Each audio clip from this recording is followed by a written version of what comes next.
this ghost I'm chasing. The ghost played in Chicago. I think it's cool to put myself in position to be one of those great players, but if I can ever put myself in position to be the greatest player, that would be something extraordinary. Stephen A., your reaction to King James' comments there? Well, I think it's a beautiful, beautiful goal to have. I applaud him for having it.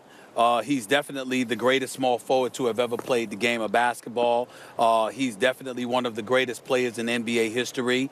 He certainly made liars out of all of us, including myself, because I thought they were done once they were down 3-1. And I still, to this very day, think that he kind of instigated that incident with Draymond Green that got Draymond Green ejected. But the hell with criticizing him for it. He won the championship because of it, because I think that series would have been over in 5 games. Having said all of that, let me look into the camera because, you know, sometimes my message gets a bit construed. I want to look into the camera and I want to say this. There is no way in hell that LeBron James will ever be the GOAT. As long as Michael Jordan's legacy is what it is, it will never happen. 6 for 6 with 6 NBA Finals MVP. There was never a sweep by Dow. Don't interrupt me. I'm talking. I'm talking. That's right. That's right. Don't you get me started. There was never a sweep by the San Antonio Spurs.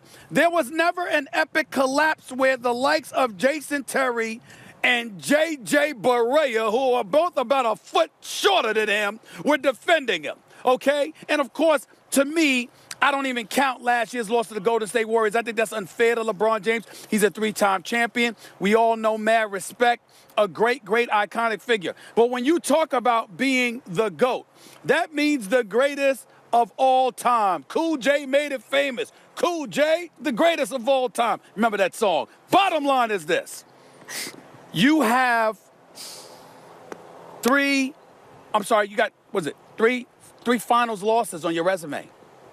You ain't getting around that. The reality is, I don't care what LeBron James does over the course. And by the way, he's elevated to himself to the point where I don't even want to hear criticisms about LeBron's no more. I'm not criticizing him. There's nothing to say. There's nothing to say. He is, glorified air. I get that. But there's only one MJ. 6 for 6 with 6 NBA Finals MVP. And like you said, that Game 7 that LeBron James just won against the Golden State Warriors, it never happened with MJ because MJ never allowed the series to get to this Game 7 in the NBA Finals. He is MJ. He is Michael Jordan. He is the GOAT. And the record is flawless. Kobe was 5-2. I mean, this guy, MJ, 6 for 6, unblemished. LeBron can't usurp that. He could usurp a lot of things. 4 finals losses, by the way. 4. Yeah, 4. I'm sorry, 4. 3 and 4. 7 finals appearances altogether. 3 and 4 in the finals, yes. Jordan 6-0 with 6 KOs is what you're saying in the finals. No one ever went the distance. That's right. Look, let's put it like this. And for kids who don't understand how great Michael Jordan was, even with advancement in terms of our understanding of the game, how to play more efficiently, and LeBron is a freak for that stuff. He's all in on that. He understands it. He's physically a marvel. The latest weight training, the latest everything, he can keep himself together better than athletes used to. With all of that, a careful analysis of the statistical record using the most cutting-edge analytics has Michael Jordan ahead of LeBron James. And LeBron James's averages are declining as he gets older. So peak for peak, the ship has sailed. I get that. Let me tell you something else about Michael Jordan. Everyone talks, yeah, even Jordan needed to get by the Pistons. He had to learn how to win, and the Pistons knocked him out. That's also nonsense. The first time Jordan played with another All-Star was Scottie Pippen's first All-Star year. He took that Pistons team 7 games, and Pippen couldn't play in Game 7 because of the headache, and they lost. Pippen's PER jumped to prime levels the following year. They swept the Pistons. If you would have given even a young Michael Jordan a prime Scottie Pippen right away, Detroit gets nothing. The Lakers, all those teams get nothing with Jordan in his prime. He's the greatest of all time. However, as Stephen A. would say, when LeBron choked away 4 consecutive fourth quarters against the Dallas Mavericks, it looked like the Jordan ship had sailed, never to return.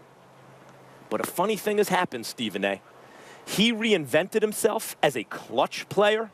He has kept the level of consistency, which even Jordan couldn't, because Jordan took those 2 years off, most of 2 years off, and LeBron's just kept going, kept grinding, kept getting deep into the playoffs.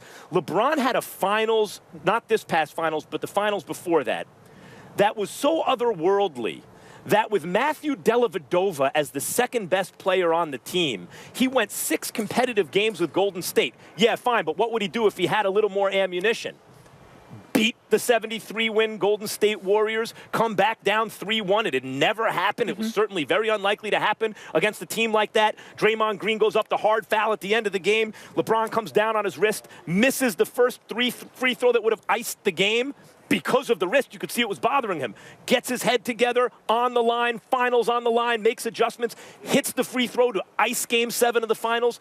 He has now at least forced himself back into the conversation where if he wins another finals this year, of course, peak for peak, you won't be able to argue against Jordan. But when you look at the totality of his career, if he winds up with 6 or 7 finals championships by the time he's all done, you could at least argue, look, if you were drafting players to start their career, Jordan, you know, he took that time off. He went 3, then took 2 years off, then went 3, and then basically was done. LeBron just kept going. Well, listen. He's forcing himself back into the conversation. Listen, I didn't know that I was talking to a motivational speaker. I mean, maybe I should call you Tony Robbins. Just find the goodness in everybody. I didn't know that's where we were going. Of course, you could sit up there and look at LeBron James and say he persevered. He didn't take 2 years off. He didn't try to go and play baseball. If you're Kobe, he didn't facilitate getting Shaq out of town, et cetera, et cetera. You could say all of that about LeBron James, okay? But you also could say this about Jordan. He didn't leave for South Beach. You understand? Or in the case of Kevin Durant, leave for Golden State. No. He stayed where he was. And what they did was they got parts around him. Wait a minute. At the time that they acquired Pippen, you had the Boston Celtics and Bird. You ultimately had the Pistons. You still had the Showtime Lakers out west. Michael Jordan didn't think about leaving because back in those days, they didn't think about leaving. Kobe Bryant had an opportunity to leave, could have left for the Clippers, could have left for Chicago, but stayed in L.A. in the aftermath of Shaq's departure. Why? Because as he told me, on several occasions, on the air and off, he wanted to prove that he could do without Shaq, and he didn't want to be anybody's sidekick. So here you have a situation where even though I have no problem whatsoever with LeBron going to South Beach because he was still the man, he did have D-Wade and Bosh. Kevin Durant, yes, you're going there. But if Kevin Durant, listen, none but respect, Kevin Durant is phenomenal. He's great.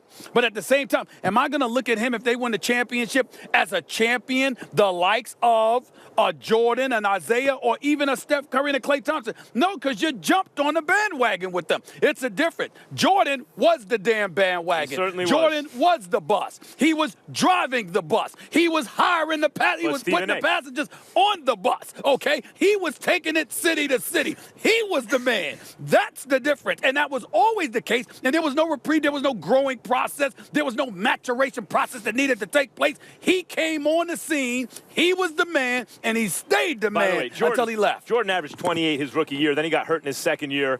Came back and dropped 63. But then people forget that third year he dropped 37. He was already the best player in the NBA. I mean, from that time, well, no, Magic is better. Bird, stop. Jordan was the best player in the league since his third season. Next year he came back 32, 8-8. He's the greatest player of all time. We're on the same page. I will say this, times change. And LeBron James holding him to the same kind of, not just standard, but to the same standards of Jordan's time is not entirely fair to LeBron. Jordan was born into a great situation in the NBA. Eventually, Phil Jackson as the coach, Scottie Pippen, Horace Grant. Now, Pippen's partly his greatness was a result of scrimmaging against Michael Jordan. I get that, too. And Jordan, as I said, is number one. However, it was still a great situation. Later, Dennis Rodman, and he had these great teams with a great coach around him.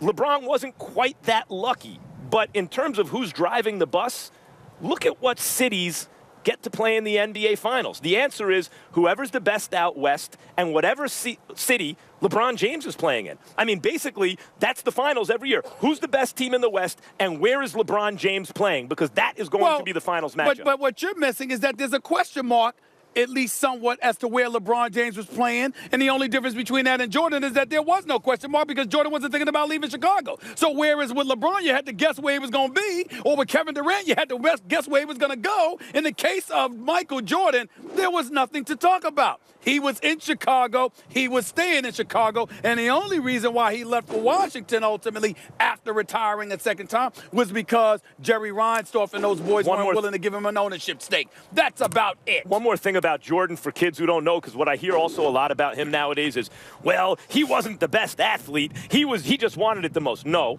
Jordan was by so far the best athlete that Sports Illustrated did a piece on him. Is he defying gravity somehow? They wanted to know how he stayed up in the air so long. He had a 48-inch vertical and reportedly a 4.3 40. Jordan at 6'6" with a 48-inch vert could actually go 2 inches higher than LeBron at 6'8" with a 44-inch vert. Jordan was, in addition to everything else, also the greatest athlete.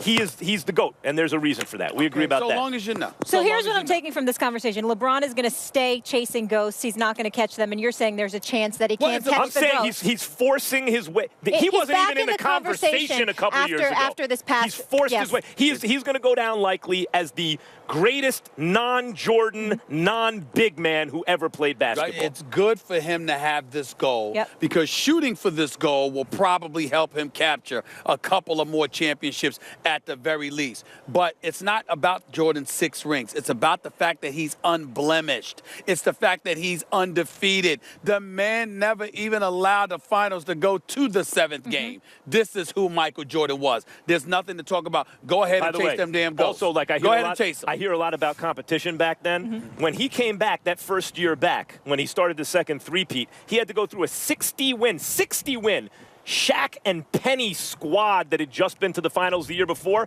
and then a 63-win all-time great Seattle team. There was plenty of competition. Yes. Up next from Florham Park, New Jersey, First Take continues. Ryan Clark will be back with us. Russell Wilson, his take on social issues. Who should speak up? Who shouldn't? We react to all of it. More First Take from Jets Camp in a moment.